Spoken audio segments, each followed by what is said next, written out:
Let the producer do his producing. Yeah, let me give you Doc. Let me give you. Text it to me. We'll get it. All right. Want to say good afternoon, and once again, welcome to what I want to say a Wake Up Wednesday. That's right. It's a wonderful Wednesday right here on the Great James Community Show. I want to say good afternoon to Christy Henry. I'm going to let you talk about what this Wednesday is going to be about because it's going to be amazing. Listen, we are up and we are wide awake. Some of us have been wide awake for a while because we've been out in the community on site with many of the events.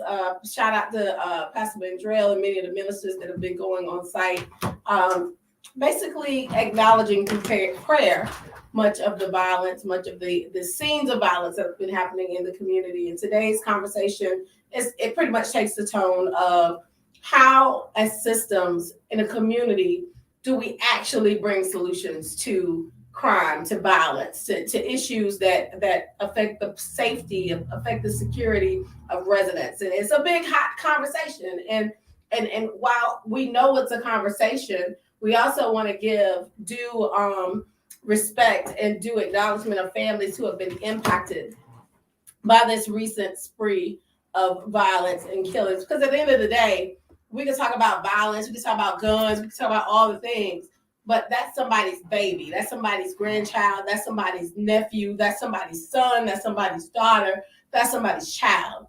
And so we want to give it the conversation due respect. And we also want to acknowledge the families out there who have been victims of gun violence, who've lost loved ones, to the incessant tempo of the streets and whatever is happening out here in our community. You need to be tuned in. Today is about the systems that create the outcomes. Why are we getting these outcomes? And so we're looking forward to that conversation today. Pastor James is handling some technical issues at this juncture, but we definitely want to make sure that you're tuned in and you're ready for your questions. You are the solution. You may have great ideas, great solutions, great perspective on how we need to address it, because there's a lot of conversation around crime, a lot of conversation around public safety. And we need to understand, first of all, how do public safety systems work? And second of all, if they're functional, what are the outcomes? How do we create public safety here? How do we partner with our agencies, with our responsible authorities to ensure that our children are safe wherever they go? And how this stuff works. So we're looking forward to continuing the conversation.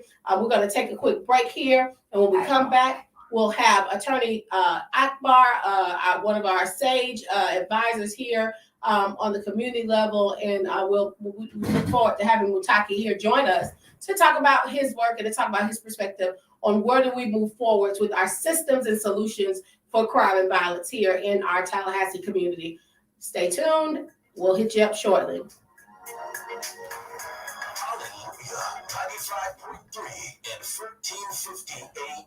If you're joining us on StreamYard, stay tuned. Stay tuned. Please tag, post, and share. Give a holla. How you doing? Definitely, as topics that are of interest come up in the conversation, please respond. This is not a dictatorship. This is a conversation, and we need you to participate just as much as the thought leaders on the line. So please take this opportunity, go ahead and post those comments, ask those questions, and let's get out at some solutions here today. Get at some acknowledgement of systems and get to some solutions here. And I think, Greg, we're going to be taking it from the street level in terms of public and law enforcement, all the way to the criminal justice processing system, all the way up to state policy, how state policy affects how we conduct public safety business on the street level, and what we're really dealing with here locally in terms of the why of the headlines here locally. So it's going to be a pretty good conversation. Stay tuned, post your questions, tag and share. Let's have a family conversation about crime, safety, security, and responsibility here in the Tallahassee region. Stay on now.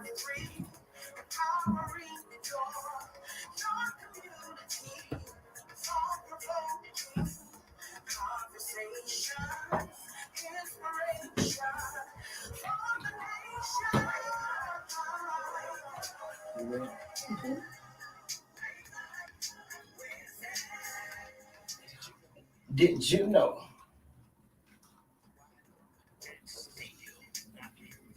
Mm. From 2 to 3. I'm Greg James, and I'm inviting you to join us live on Facebook and tune in. 95.3, that's the station, and it's Wednesday Wake Up. It's informational, it's inspirational, and it's insightful because we plan to wake you up on Wednesday. Don't miss it. Wednesday Wake Up. That's right. It's Wake Up Wednesday, and certainly we're delighted to be here. And joining us on the phone line is one of our leading voices when it comes to advocacy work, when it comes to attorney work.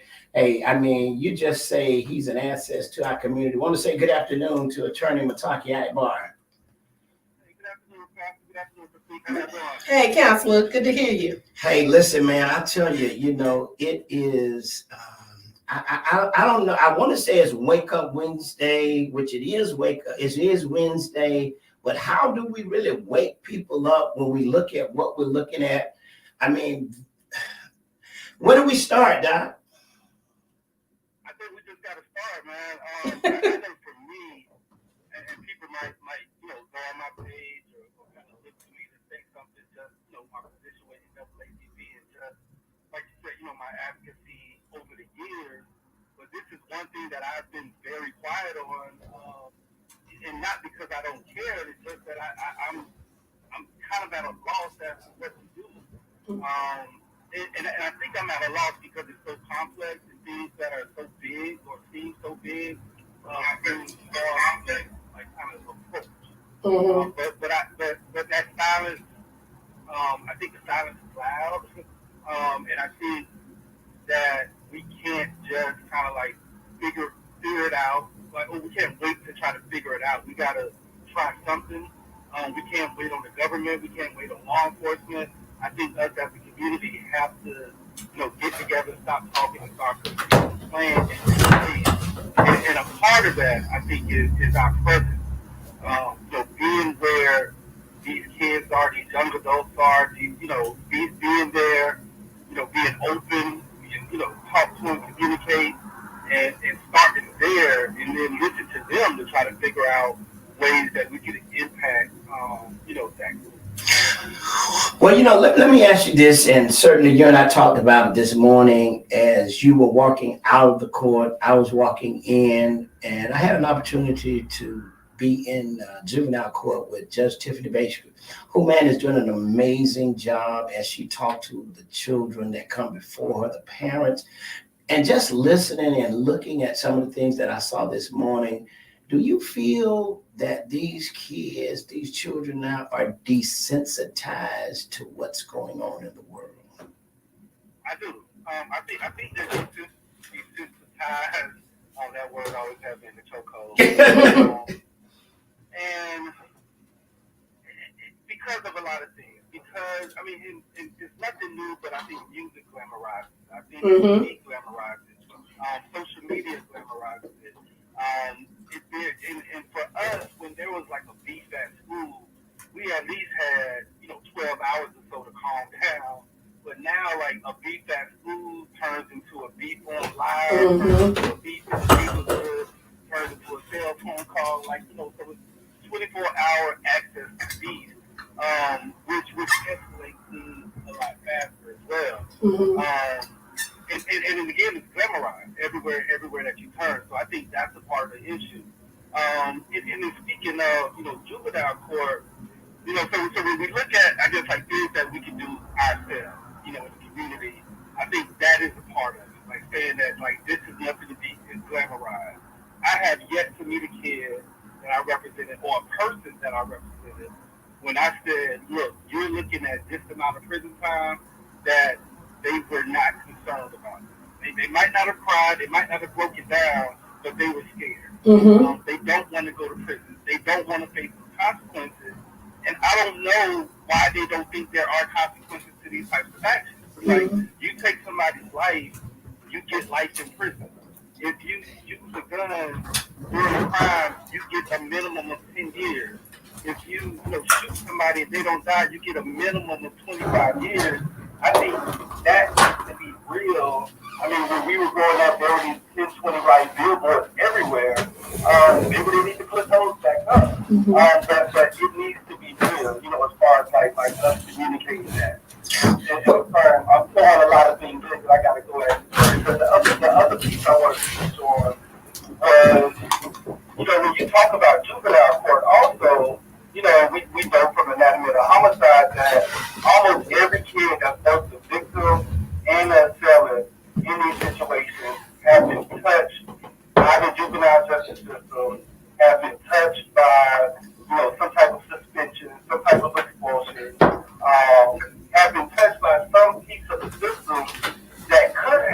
it should have stepped in some kind of way Mm-hmm. to rehabilitate in some kind of way. So I think we look at our failures as a community, but also look at those failures from a systemic point of view that that have millions and millions and millions and millions of dollars to to impact these children that come through those systems and they don't do those jobs. So, Attorney Akbar, I think that what you're saying is so key because what we're really talking about is systems. So we have kids that are going through institutions all day long. They wake up, they go to institution all day long, right? And then they go home, and sometimes they go into after institutions, and then they go home, and home may be chaotic, right? Or unregulated largely. Then they widely participate in a largely unregulated social media space where there's no penalty for bad behavior, right? And so the struggle here that I'm hearing from you is that the system is going to do what it's going to do, but a lot of the behaviors are evolving from chaos that is non-institutional. So, for instance, it's hard to react to incidents when they're all so different.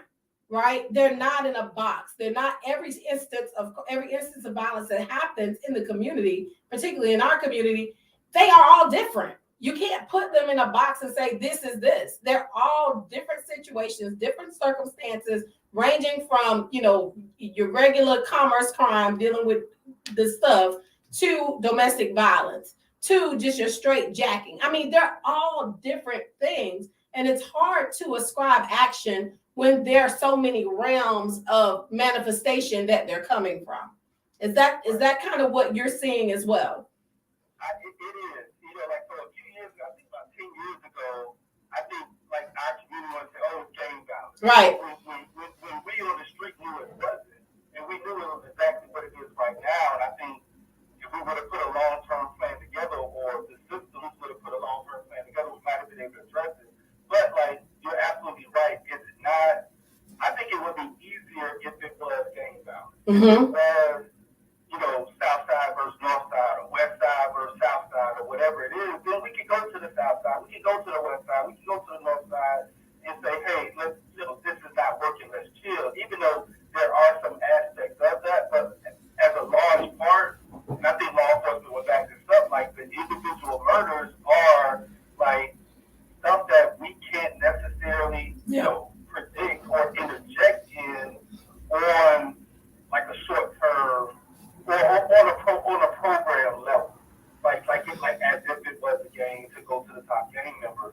But it's behavior, like you said, like it's I can sell these drugs and it's okay, or I can rob the drug dealer and they're not going to tell. Both have guns and somebody gets killed, or so it comes from that general behavior that and that's to go back to the beginning of what I was saying. I just don't know how we can step in and stop that, on a program level, other than to be present and try to redirect that behavior.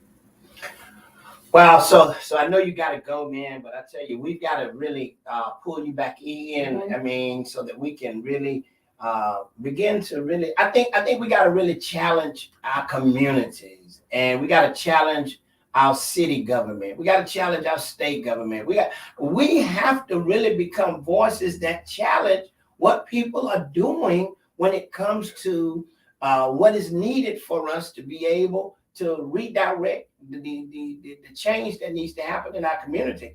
And I'll say this before you go. One of the things that I said this morning in Judge Baker's court, and is that I just think that somehow we need to pause and let these young men that's getting ready to be shipped off for 20 years and life, they need to create a video to say to their friends, their peers, I did not know that this would turn out like this. I knew there were consequences, but I didn't know at 15 I could get direct foul and now the rest of my life is behind bars.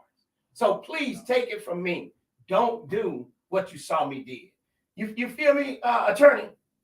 Absolutely. Like I said, like the reality of it is when they're heading to prison. Mm-hmm. So at 15, at 14, the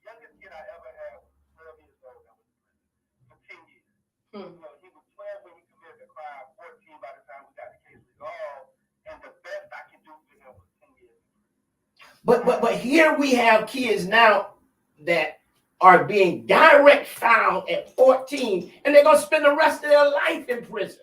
And it is real. You know, like in prison, it's real. I hear the stories from prison to jail to all of it. And again, I have not told somebody, hey, this is what you're looking at. And they looked at me in my eyes and I can handle that. I can do that. Like, man, can you do this? Can you do that? And again, it's glamorized so much that, you know, they think the movies are right, that if you pay a lawyer, all of a sudden a miracle is going to take place and all of this stuff goes away. And I don't care if you think I'm trying to conquer it. You know, like, the reality is the reality. You know, the time is the time. No matter how good your lawyer is, like, it's real. But I agree. I think that needs to be communicated in some kind of way to everybody. You know, like, to everybody. They're looking up the Boston Richie. They're looking up the little Tyler. They look, you know, whoever little that they're looking up to. They need to change their message. You know, Absolutely. Communicate that information. You know, because it is real. It's very real. Trap. It is. It is. Listen, man, I certainly appreciate you. I know you've got to run. You got another 2:30, but I appreciate you for squeezing time, because this matter now, it demands all of our voice. It demands all of our presence, and it demands that we come and present a real comprehensive plan. And as much as you and I have been in and out of court, do you see a program? And we know programs are there, but do you see a program that is hitting this generation, that is being suspended from school, that is being placed into the streets, and there's something there for them to embrace that can really redirect their life? Not directly. No. You know, fortunately, there are a lot of great programs. You got the Lamplighters, you got EYT, you got Capital League, you got, you know, all these programs, and they grab some of them, but like specifically directed to that, no. But I think we have a natural program in place, and that's the village. Yep. And the thing we got to do is organize that village in a way that we can take control of our community.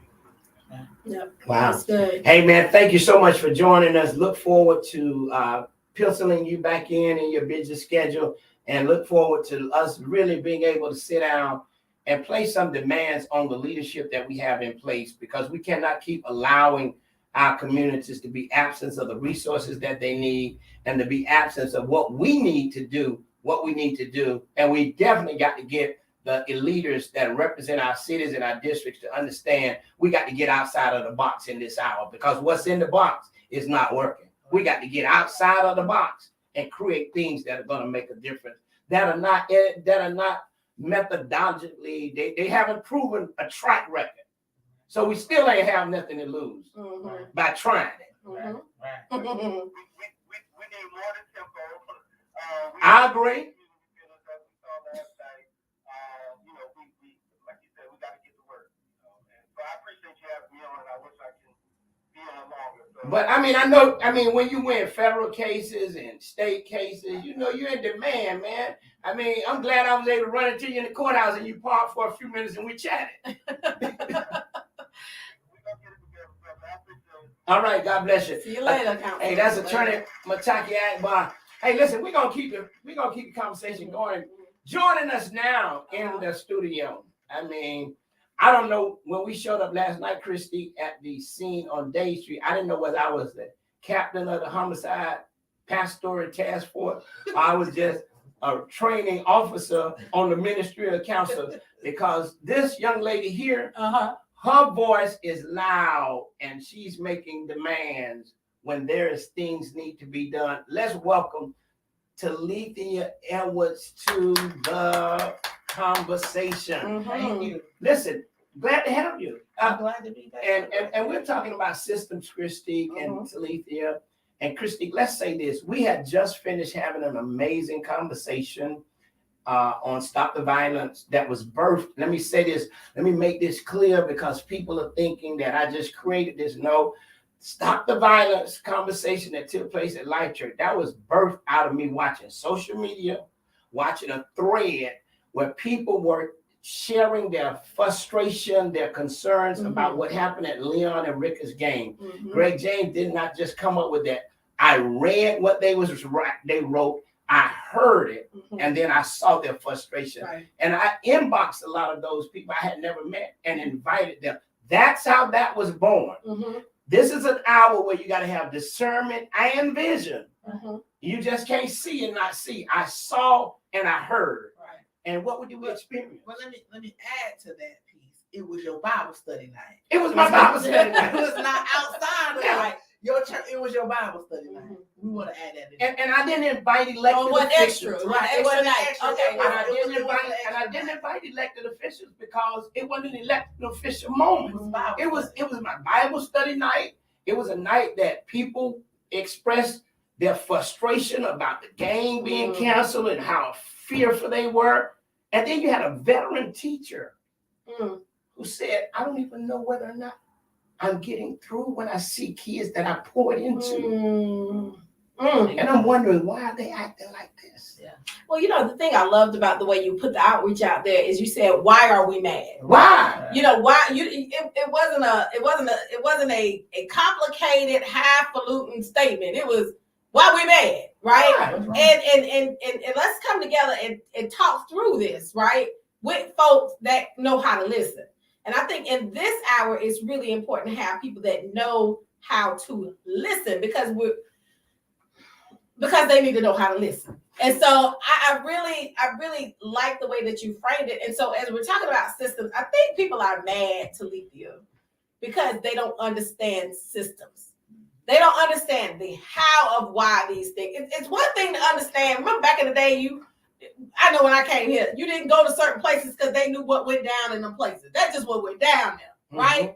But when you done cleaned up the place, when the place ain't supposed to be functioning like that no more, and you trying to figure out why is this happening here? This ain't supposed to happen here. That's a systems conversation, right? Because what? Systems dictate output. Output, right. So what ingredients are in our system that are creating these outputs?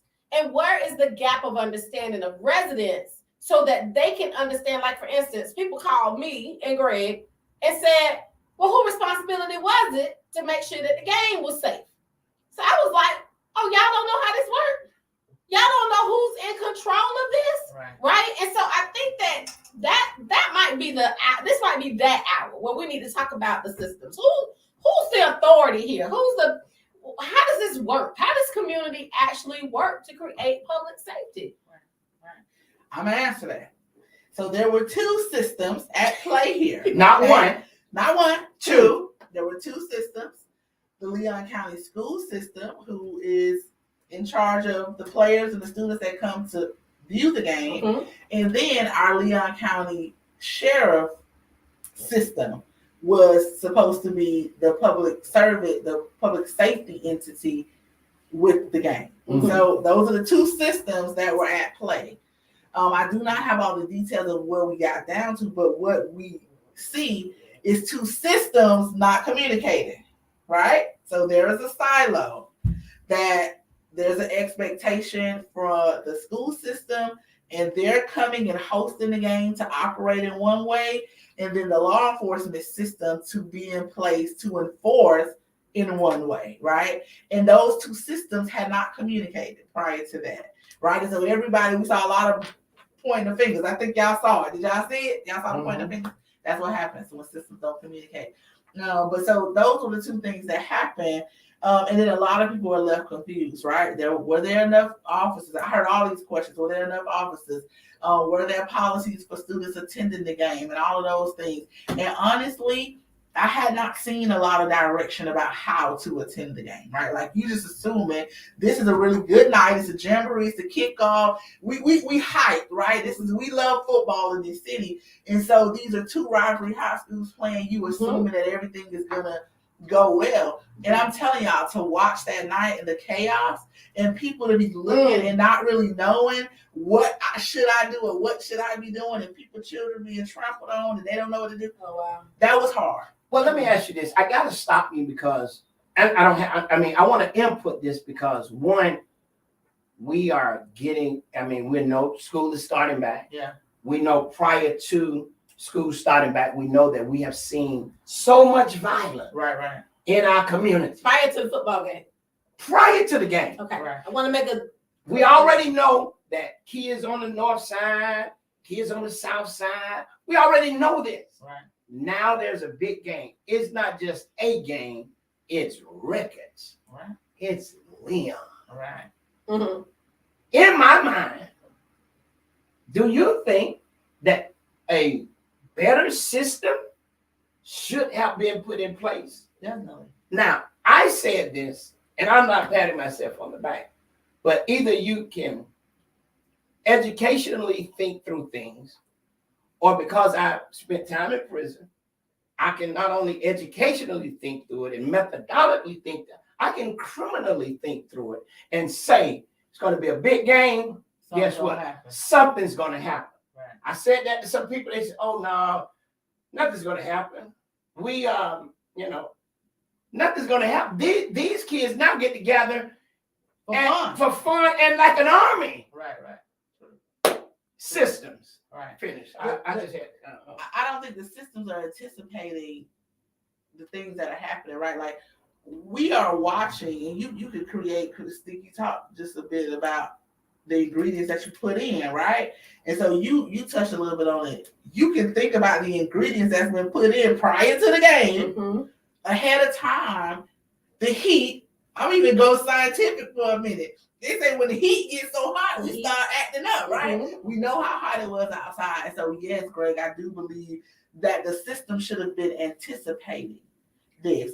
But the apathy around what's happening with our youth is sad. Right? You know, we were outside last night at a double homicide, and I'm watching the faces of people that some of them kind of like, it is what it is, and I could never be okay with that. I could never be okay with 2 young lives out on the street. Like I can never be apathetic to that.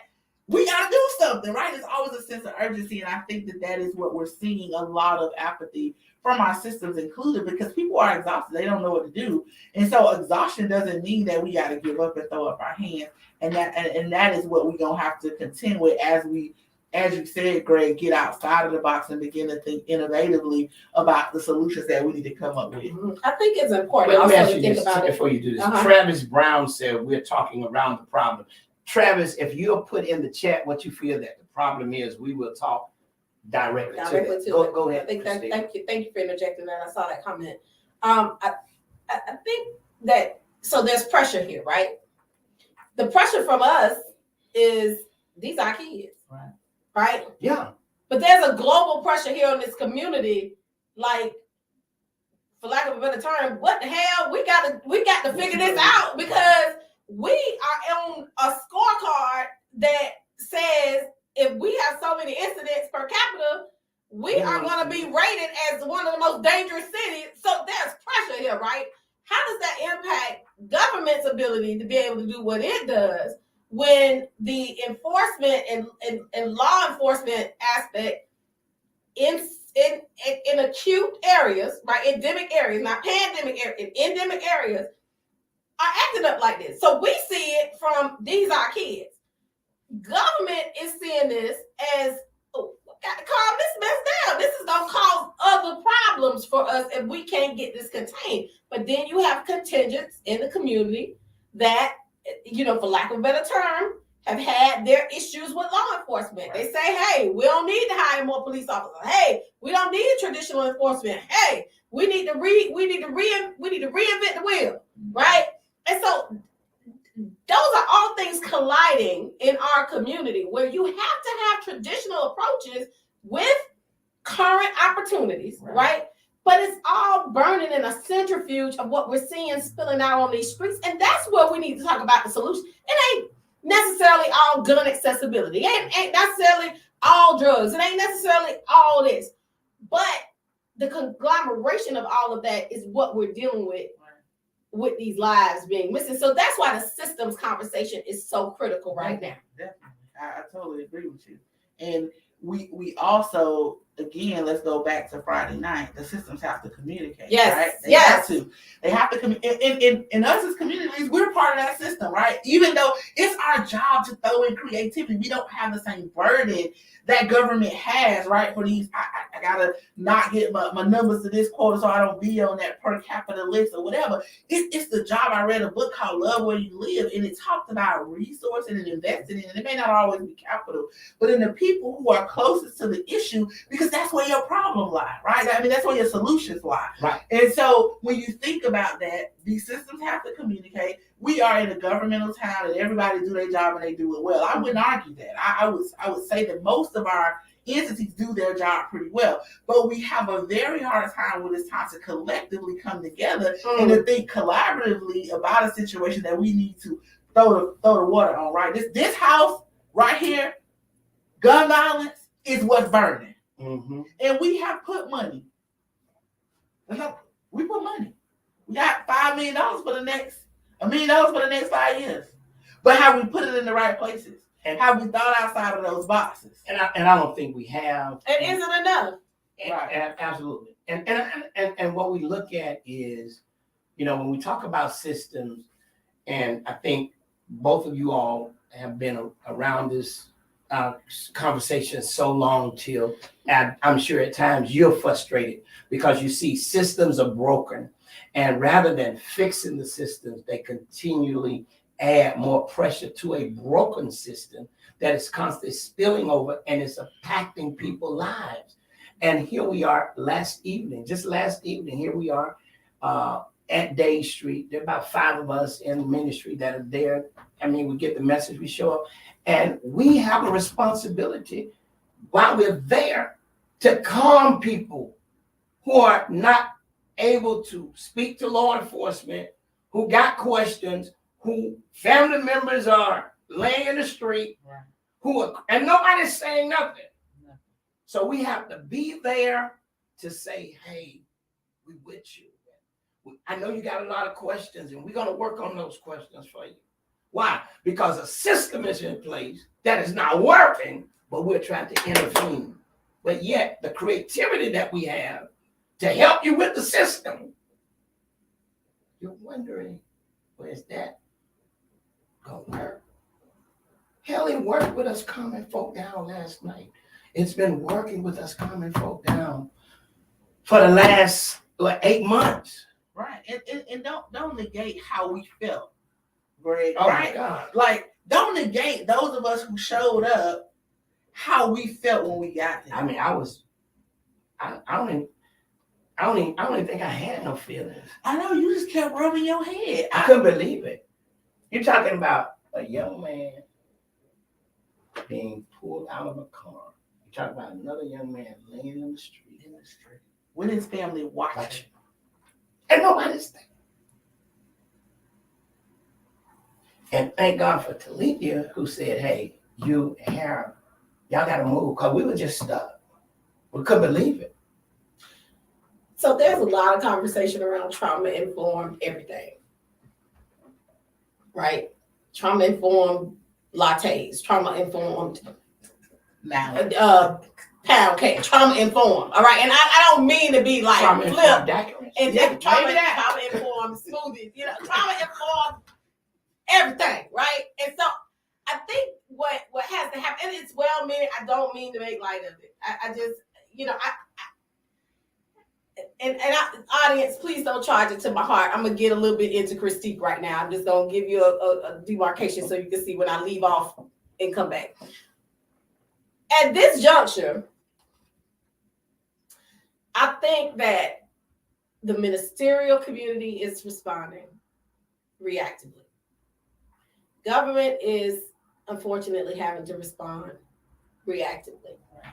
Because there's no centrifuge of understanding what is this stuff so random. It's like asteroids. How can you even intervene, right? It's coming from here. The people dumping their dead from Quincy and Tallahassee. People going over there. It's everywhere, right? It's crazy.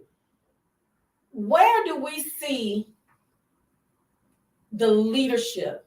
I mean, the authentic, problem-solving, responsible, given authority leadership rising. And I don't mean everybody that got and God bless everybody got their ideas and everybody got their stuff. But where does the informed leadership arise that can proactively begin? Because it's very reactive. And I'm traumatized. I don't even like to read the Democrats. Shout out to the Democrats. I don't even like to read the headlines. Headlines trigger me. I'm sure it triggered everybody. Last night, you standing there because you like. Yeah, we had just enjoyed hearing heartfelt panelists who had their own stories that they overcame. Not only their own stories that they overcame, but they bettered their lives to impact others. Yeah. And yet and still, they're saying we got to make a difference. And this is what's disturbing to me. When we as a community come together under one umbrella, and when we say we are going to do this together, we've been separate. Talitha, you've been working here. Christique, you've been working here. Greg, you've been working here. RB, you've been working here. Whoever you've been. But now we're saying we're going to come together, and with millions of dollars that they have set aside, and we said, let us work under one umbrella and let us do what we do for our community. And because we don't meet all the criteria like you want us to meet, we are shot down. Why not celebrate us coming together, fund us to do what needs to be done? We got to call in these systems that are broken, and we got to call the people who are leading them in. I mean, I'm mad. I'm mad at our District 8 leader. I hadn't seen him at not one moment of what's been going on. As a matter of fact, I haven't even talked to him. I'm mad at our representative who works in the Senate. I haven't seen or heard of him. I'm mad at some of our elected officials because why? We see you walking the streets, knocking on doors saying, vote for me. How did I get there? I don't know, but I'm mad. You mad? All right. Because we saw 2 kids laying in the street. And if you see that, you can't help but do something, not just reactionary, right? But it makes you want to think deeper, right, Greg? Like the anger. I don't feel the anger, right? Like most times I feel the anger. I feel the urgency today. Like that's today. I feel the urgency. Yes, right? Absolutely. Seeing the father saying, my son supposed to be he was in disbelief. Yeah, he's supposed to be at work. He was in disbelief. As a matter of fact, he shouldn't even be on this side of town. Right. He was in disbelief. The grandmother crying. Today I feel urgency. And you mad at all the leaders, but I want them to feel the anger and the fire of you being mad and the urgency that something has to happen. Not just what's been happening. Right? Not just the systematic things and the way things work. Policies are set to keep us in order. That's what they set for. And sometimes that order is not solving the problem we got. Y'all, I'm in urban planning school. I be crying all the time. And my cohort think I'm crazy. But I'm crying because I'm going to school looking and listening to like these rules that have been set, right? They're invisible, Christine. They're invisible to those of us who don't know them. And we've been operating at a space that these rules are all around us that we don't understand. Is why we having this conversation today. And the systems that we don't understand. Let me restate what you just said, and that's critical. The systems that are operating all around us, we don't understand. Right. And so our understanding breeds misunderstanding breeds anger. Right. Yes, sir. It breeds urgency. Yeah, absolutely. So let's bring what both of y'all said together about getting on the proactive side. But let me, before you do that, let me say this. Because when you said these rules are appearing to be order, that's supposed to keep us in order. Just the revelation from that, these rules that are appearing to be order are rules that are creating chaos so that we can create some order. Right. That's spiritual. Right. In the midst of chaos, Jesus was able to bring order. Mm-hmm. Right now, we got rules that supposed to be creating order. But it's chaos. Exactly right. And nobody wants to understand that we got to do something different. We love to say, if you keep doing the same thing, it's insanity. Mhm. Well, how long are we going to keep doing the same thing? And don't let me get on this funding piece of these systems that are designed to fund who they want to fund. And I think I've had a conversation with a lot of people saying, you know, it's time out now for us to feel that I'm going to be happy with what you give me. No, James Brown say, oh God, it's a man's world. Well, it's time for men to realize that our voices in this world have to matter. And just imagine 100 men from the community of Southside at a football game with a shirt on, doing crowd control. Just imagine what that would do. Just imagine 100 pastors taking time out one Friday night to do crowd control. I mean, this stuff ain't rocket science. Okay, I'm done. So let me go back to what you said earlier, though. Rules and laws aren't necessarily synonymous. So you have the law, and then you have maybe in some policies, and then those policies have to be implemented by rules, right? And so talk a little bit about that, because we might be able to solve it at the Gene Cox Stadium, but there's shiggity happening all around, right? That are being influenced, maybe not by the law, maybe not even by the policy. Some of that may be the rules. And that's the stuff that's not legislated. That's the stuff that comes down from where? The system that is implemented, right? Somebody's holding. I know that's not what we're talking about, but I think it's a great conversation as we talk about systems, right? Mm-hmm. If you and I worked in a system and we were employed to enforce those rules, we are holding up the system, right? That could be enforcing chaos outside of it. If I'm a rule follower, all I see is that I should put 3 squares in this way. And I'm not understanding that the 3 squares is causing the circle not to be able to come in here, right? Absolutely. And the circle is causing my problem. And that is the part that I think that we need to understand. It is a policymaker thing. These are policies. These are changed, excuse my language, I know this is a church station, but change the damn rules sometimes. They just don't work sometimes. Look at them. Let's go through them. Are they working? How they fit? And we can't leave the conversation out that parents and families are involved. Because we already know that. That's the level we're working on. But the only way we're going to change the rules, we got to get to the table to challenge where the rules are being made at. And people who are at the table are not trying to challenge the rules. Right. Some of that because they follow the rules. Right. But if we get to the policy and the law, we might be able to make a case against the rules. Right. And I think that's what you're saying. Yeah. The frustration here is that we don't want to get satisfied with solving the issue over here when we know we still shiggity over here. Absolutely. Right? So the issue here, I think, when we talk about systems and outcomes and all those things that emanate in the manifest into what you saw last night, which is grotesque. Okay?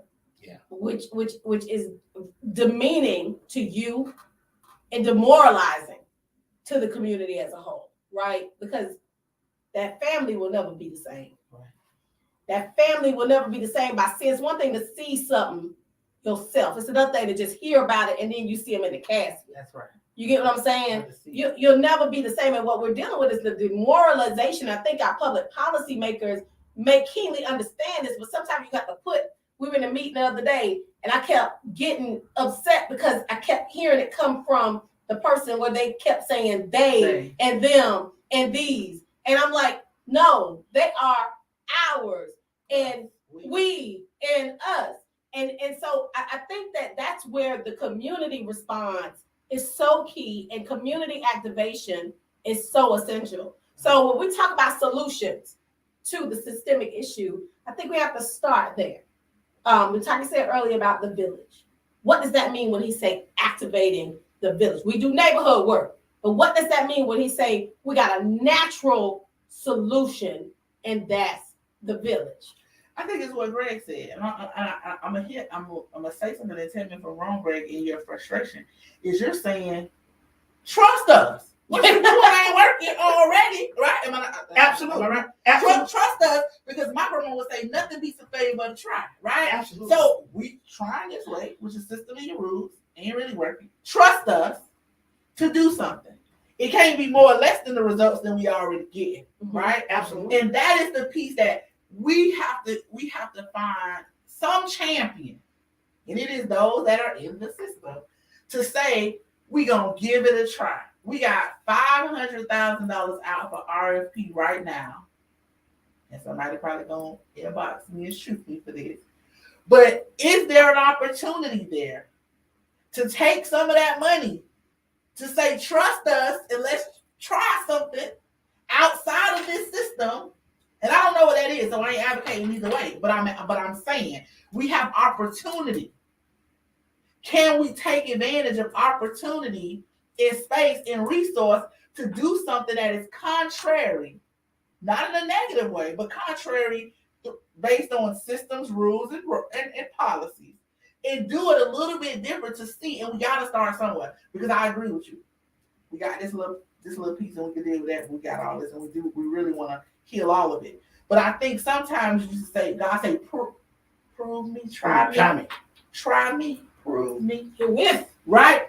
And so if I do that and you show yourself successful, or I find you to be good, God, then I'm going to try you again, right? Mm-hmm. And so it takes a little bit of faith, a little bit of trust to say, this ain't working out. And somebody need to say that. But I think they're here. I mean, I think people are saying that. I think we're saying that.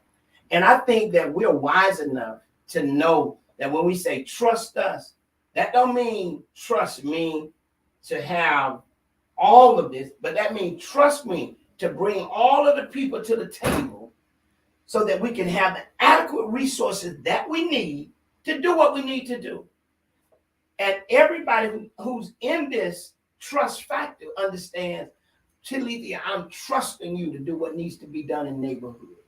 Christique, I'm trusting you to build out strategies to do what needs to do to implement the plans that we have in place.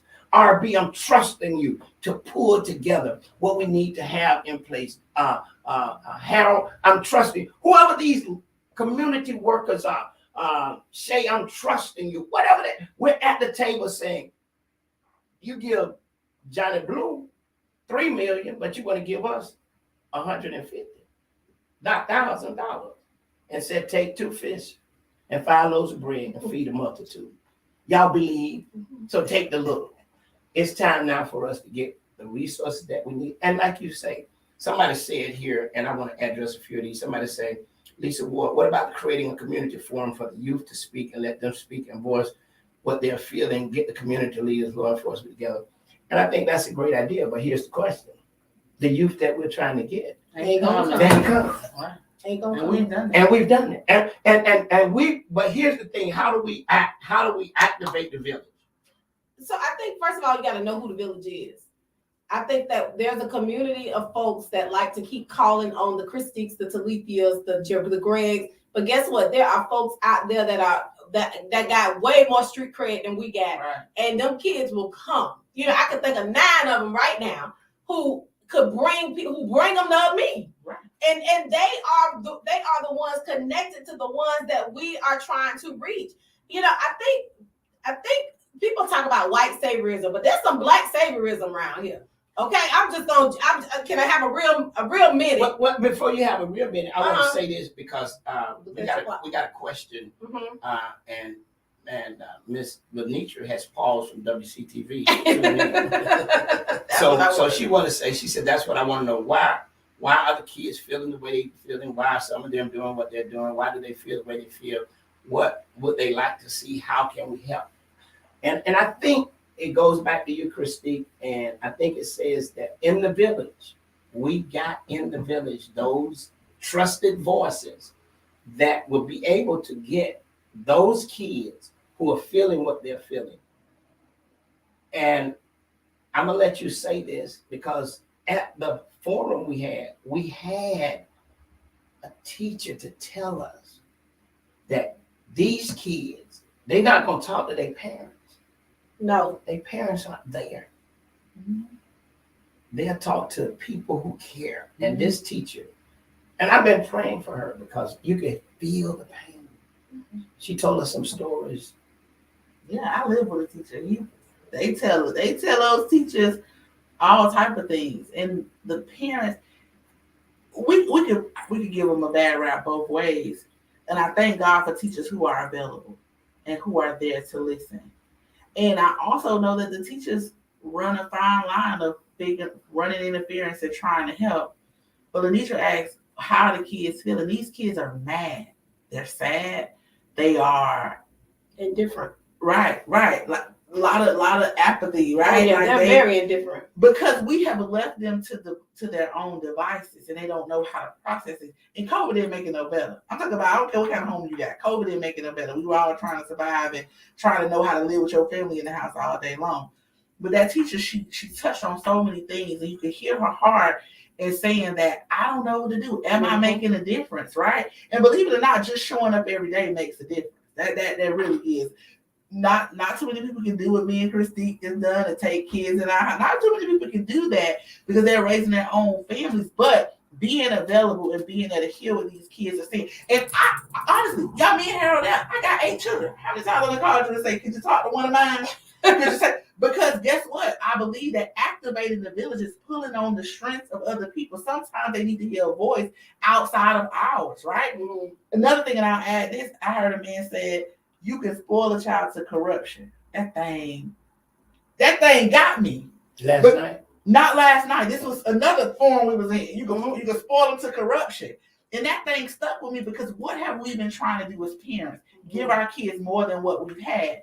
And so because of that, we haven't taught them how to work for anything. We haven't helped them understand that we struggle, that we have lack sometimes, right? That it costs something for me to buy these things that you have. And so they don't understand that they have to develop this morale to work for something. And so therefore, when they can't have, or we have to really say no, they go out and there. Some of them are doing these things or getting involved. They skin ain't strong because we said, don't say nothing to my baby. We didn't teach them sticks and stones may break my bones, but words don't ever hurt me. We didn't say, don't get me wrong, that's a little bit of trauma in there, but we were able to say that when we got hurt. We were resilient in that way. And so it's a lot of factors, Pastor Greg, that we got to talk about and that we got to address.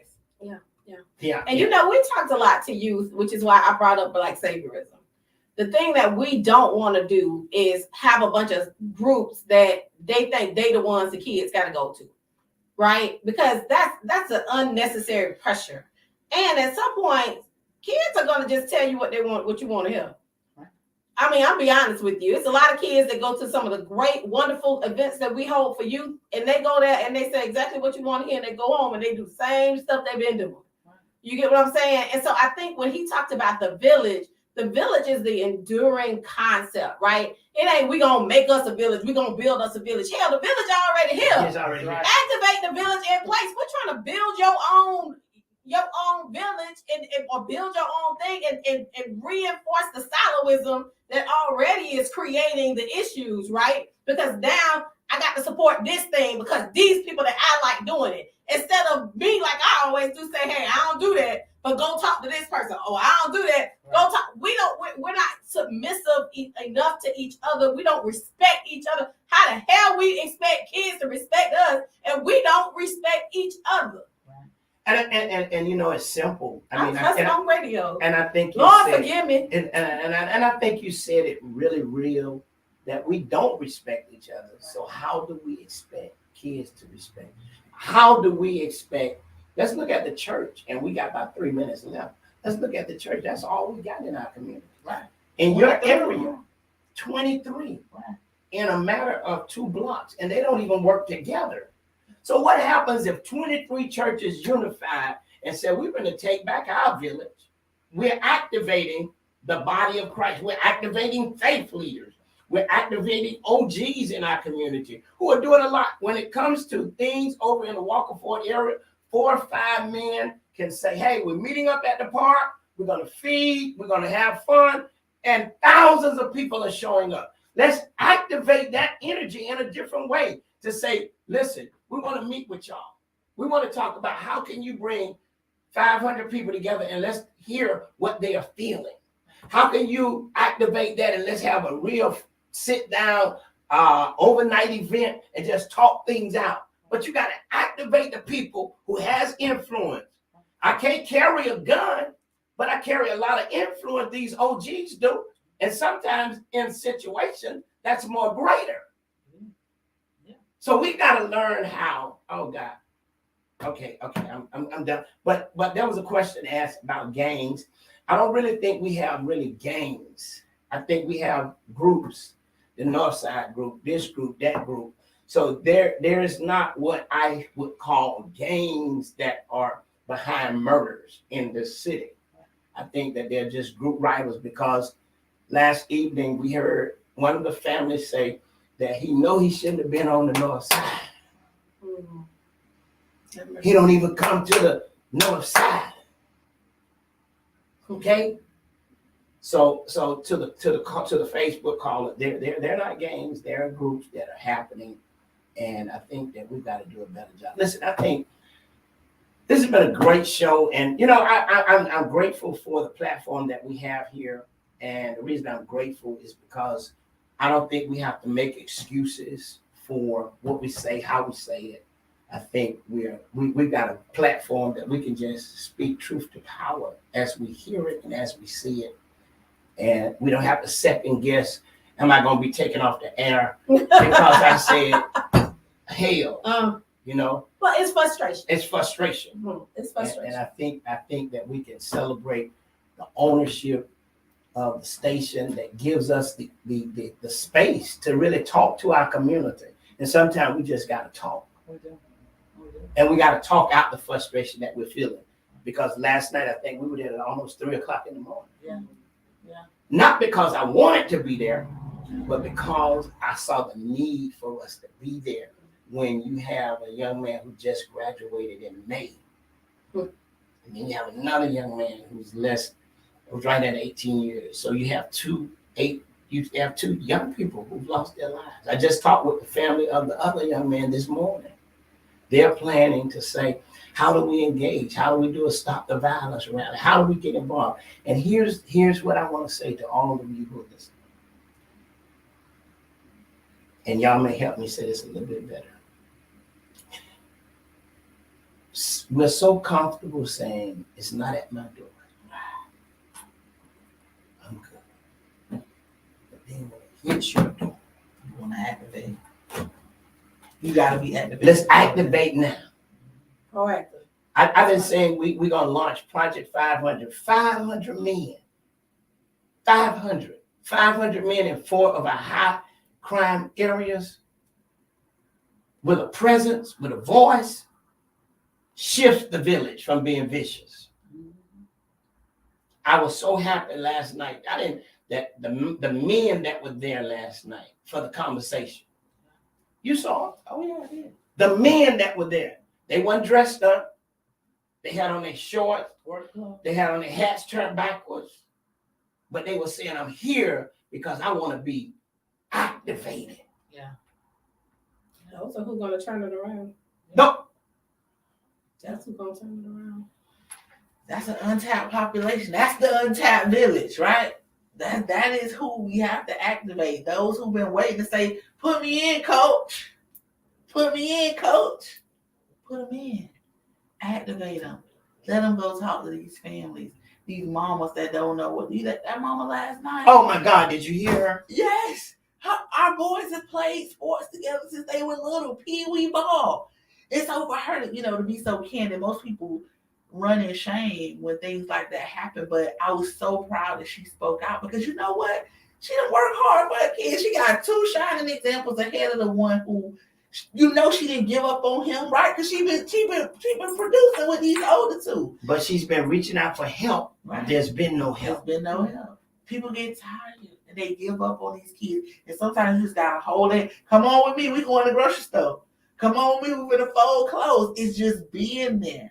And that people always say, you make things so simple. Sometimes it's just that simple, right? Sometimes it's really just that simple. I sit on my porch. I tell my husband all the time, because we got a home ministry and he talks about getting the building. I say, man, ministry happen on this porch every single day. Amen. Every day. So we have 23 churches in Bond, and I ain't downing down one of them. What I will say, ain't necessarily no need for another building. The work is outside. Let's get out. Let's do the Project 500. Let's activate. I'll fry the chicken.